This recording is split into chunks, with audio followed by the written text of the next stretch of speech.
Infamous Louis Wetzel. Known for his frontier prowess and a rifle that seemed ever loaded, Wetzel's actions against Native Americans earned him admiration in his community, but revulsion in the modern eye.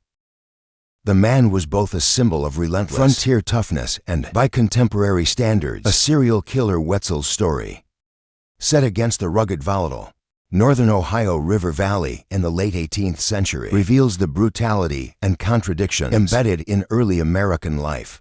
Born in 1763, the same year as King George III's proclamation banning settlement west of the Appalachian Mountains to protect native lands, Wetzel grew up in a world where colonists disregarded orders and saw westward expansion as their right. Although the British intended to curb expansion, settlers viewed lands like Ohio and West Virginia as prime spots for new beginnings. Yet the land they coveted was neither vacant nor without rightful owners. It was home to various indigenous tribes, notably the Shawnee, who resisted the encroachment on their lands. Wetzel's family was among the first to ignore the proclamation, settling in 1770 in what is now Wheeling, West Virginia, on the Ohio River's east side. This river soon became a symbolic and literal boundary, with American settlers dominating the east and native tribes like the Shawnee defending the west. Life in this liminal zone was fraught with tensions between settlers and Native Americans simmering beneath the surface, only to boil over with the onset of the American Revolution in 1775. As the Revolution ignited, Native Americans, seeing little benefit in American rule, sided predominantly with the British, who at least feigned concern for native land claims. For Wheeling settlers, this led to a rise in violent raids, deepening the animosity that already defined the region. Wheeling was no innocent victim. During these years, settler-led attacks claimed the lives of several native leaders, including Chief Cornstalk, a respected Shawnee warrior who was killed in 1778. The event left an indelible mark on both the Shawnee and the settler communities, intensifying the cycle of revenge that would shape Wetzel's life. By 1778, as hostilities mounted, a young Louis Wetzel found himself face to face with these harsh realities. The formative years, Wetzel's early encounters with violence. Louis Wetzel's initiation into the dangers of frontier life came early, around age 14. While working on the family farm with his younger brother, a group of Native American warriors emerged from the forest. Wetzel instinctively grabbed his father's rifle, an act of caution that proved critical, as the tension in the area had already led to a series of raids. In the ensuing struggle, a shot from a native warrior grazed Wetzel's chest, wounding but not incapacitating him. Despite his injury, Wetzel and his brother were taken captive and brought across the Ohio River. For 2 nights the brothers endured captivity, uncertain if they would be killed, tortured, or perhaps even adopted into the tribe, a customary yet terrifying possibility for captives of the time. On the 2nd night, they formulated a daring escape plan. Slipping free of their bonds while their captors slept, Wetzel's uncanny bravery was evident even then. Not only did he lead their escape, but he also sneaked back into the camp to retrieve his father's rifle and some moccasins. Their homecoming was met with astonishment, as the community had assumed they were lost forever. This incident marked the beginning of Wetzel's lifelong enmity toward Native Americans, an enmity that would soon turn lethal. An early taste for violence, Wetzel's hatred for Native Americans only grew as he aged, and he wasted no time in seeking vengeance. At 15, he was already involved in violent confrontations. One day, some frontiersmen approached him for assistance in retrieving stolen horses, allegedly taken by a native group. In the ensuing pursuit, Wetzel found himself cornered, alone and outnumbered by 2 native warriors. But he quickly displayed an early knack for survival tactics using a stick. He held his head out from behind a tree to draw their fire when they took the bait. Wetzel struck, killing both men and subsequently scalping them, an act he would become infamous for. The scalp served not just as a trophy, but as proof of his deeds, a gruesome but widely accepted practice that the government occasionally encouraged with financial rewards. One such reward came in the form of a $100 bounty for a native he killed. Though Wetzel gave this sum to a girl he fancied, reportedly so she could purchase housekeeping items, his ruthlessness was not tempered by this act of chivalry. Instead, he became increasingly obsessed with earning his reputation as an Indian killer. By age 17, he had joined local militias as a scout, a role that involved tracking native movements, ambushing them if possible, and defending the frontier settlements. Scouts were unpaid and armed by their superiors, and often left to supply their own weaponry. Yet for Wetzel, this was his calling, and he quickly gained notoriety as a lethal, unyielding figure in the borderlands. A fierce appearance and an even fiercer skill. Physically, Wetzel was an imposing figure, standing nearly 6 feet tall with a muscular build. But his most striking feature was his hair, long, dark, and never cut. It reached nearly to his calves when brushed out, a deliberate choice on Wetzel's part, as he believed he would one day be killed by a native warrior. The length of his hair symbolized the scalping prize he believed would be taken from him in his final moments. His choice to keep it long was a blend of vanity and defiance, a visual testament to his prowess and a challenge to his enemies. But Wetzel's physical prowess was matched by an unusual and formidable skill, the ability to reload his rifle while on the run. In an era when muzzle-loading rifles required multi-step reloading processes, Wetzel's mastery of this technique became his signature and solidified his legendary status on the frontier. During a disastrous expedition in 1782, led by William Crawford into the Ohio Territory, Wetzel's skill likely saved his life. The mission, intended to destroy native villages as a deterrent against attacks on American settlements, ended in catastrophe with Crawford and many of his men captured and tortured. Wetzel, however, managed to escape while returning home with a companion named John Mills. Wetzel's endurance and reloading ability would once again be put to the test. When Mills was ambushed and fatally shot, Wetzel faced a small group of warriors alone. Outnumbered and relentlessly pursued, he took off into the forest, periodically turning to fire at his attackers. Wetzel managed to kill one, then reloaded his rifle mid-sprint, an impossible feat for most men. His enemies, bewildered by his seemingly endless ammunition, hesitated, shouting after him in awe, his gun always loaded. The phrase would follow Wetzel in stories and songs, cementing his legend across the frontier, a life fueled by revenge and hatred. For Wetzel, life as a scout and Indian hunter became a lifelong pursuit. His hatred was personal, and it only intensified with each family tragedy. In 1786, he witnessed the murder of his father, John, and brother George, along with a family dog, during an ambush on the Ohio River. That same year, his sister Christina died in another raid. These events pushed Wetzel beyond even the frontier norms of brutality. He began killing natives without provocation, targeting any he encountered. In one instance, he snuck into a native camp at night and murdered 2 sleeping men, a move he later described as disappointing because he missed a 3rd target. Wetzel's methods became as brutal as his intentions. In another case, he tracked down and killed 5 native men with his friend Jonathan Zane, collecting their scalps as if they were hunting trophies.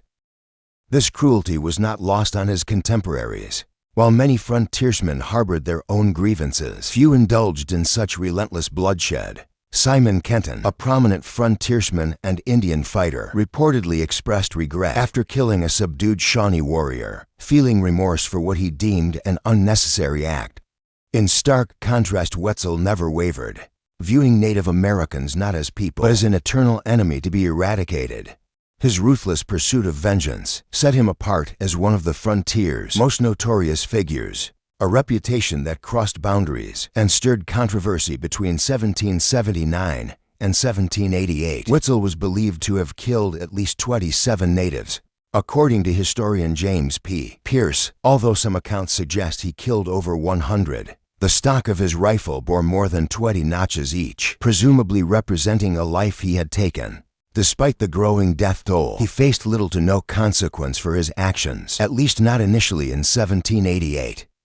Wetzel's actions finally caught the attention of the military leadership in Fort Hammer, Marietta, Ohio. Their general, Josiah Harmer, ordered Wetzel not to interfere with the ongoing peace negotiations with Seneca Chief Teguna, hoping to prevent the volatile scout from jeopardizing diplomatic efforts.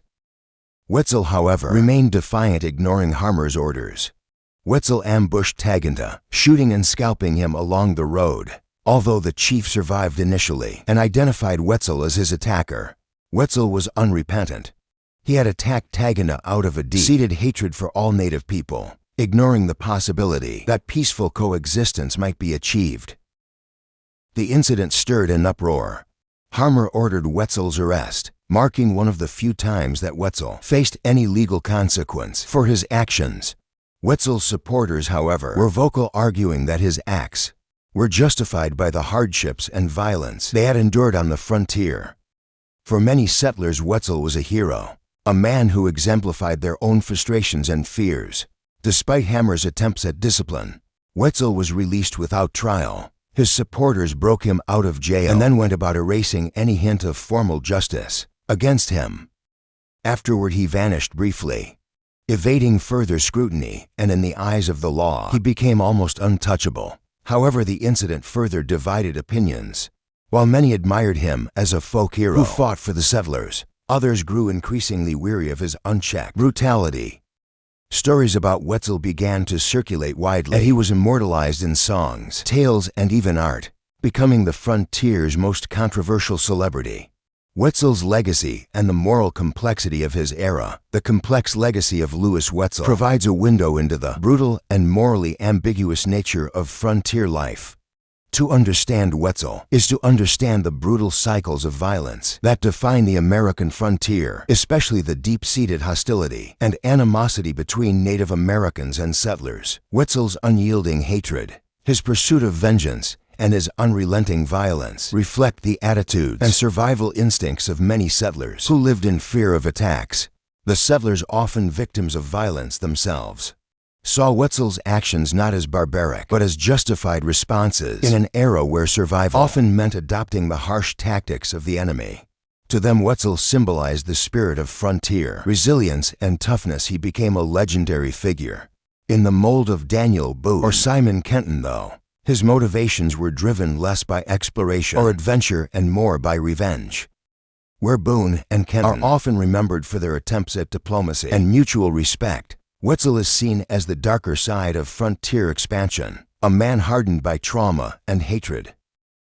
Many historians have pointed out that Wetzel's life more than most embodies the deep scars left by the endless cycle of raids, counter-raids, and revenge killings that define the colonial and early American frontier.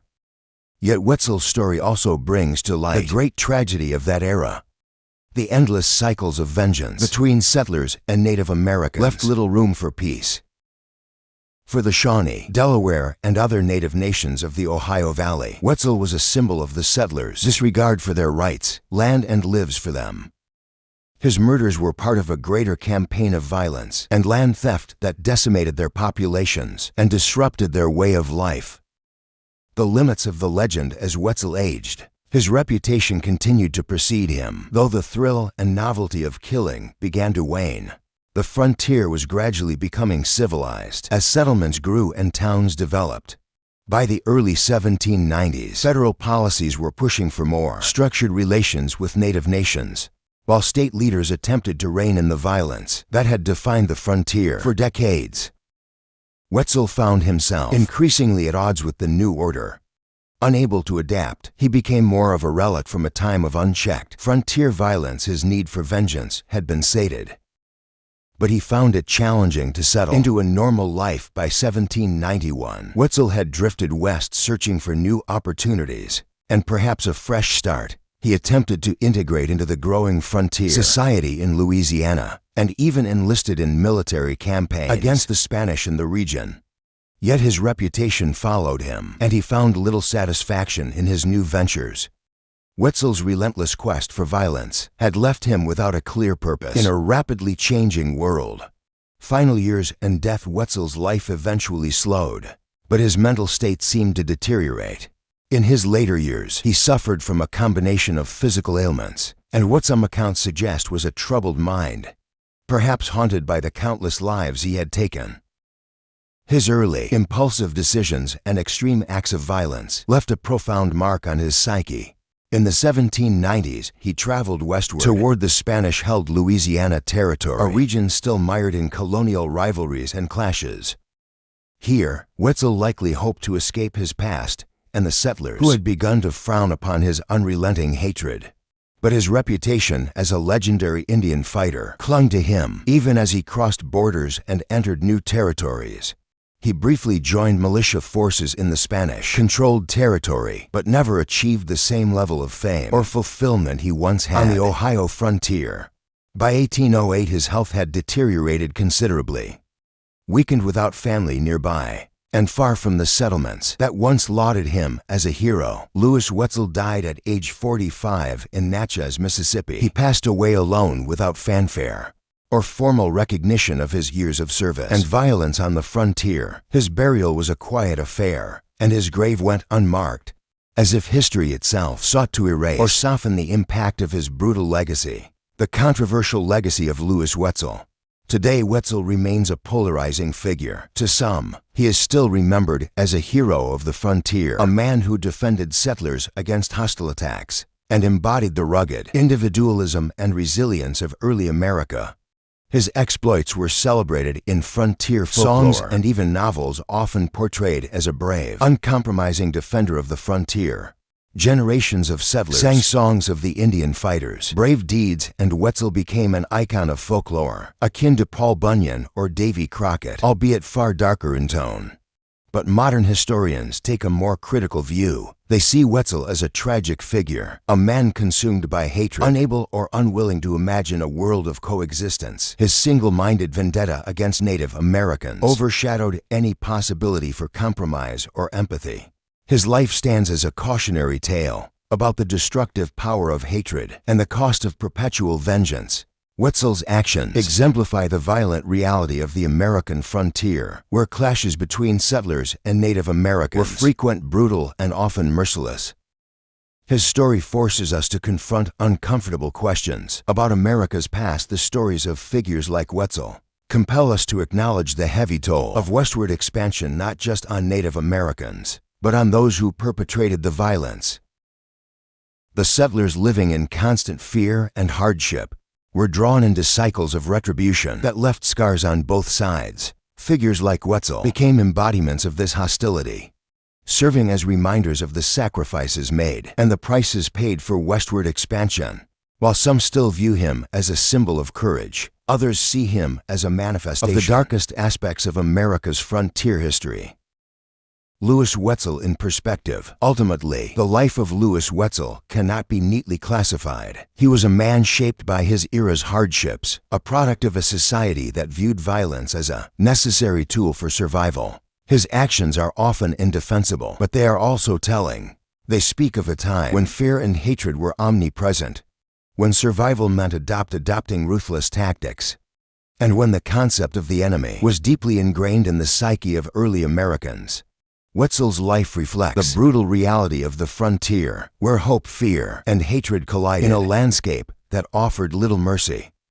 In the end, Wetzel's story serves as a reminder of the perils of unchecked hatred and the moral complexities of a turbulent period in American history. It also highlights the devastating impact of frontier violence on both the settlers and the Native Americans they encountered.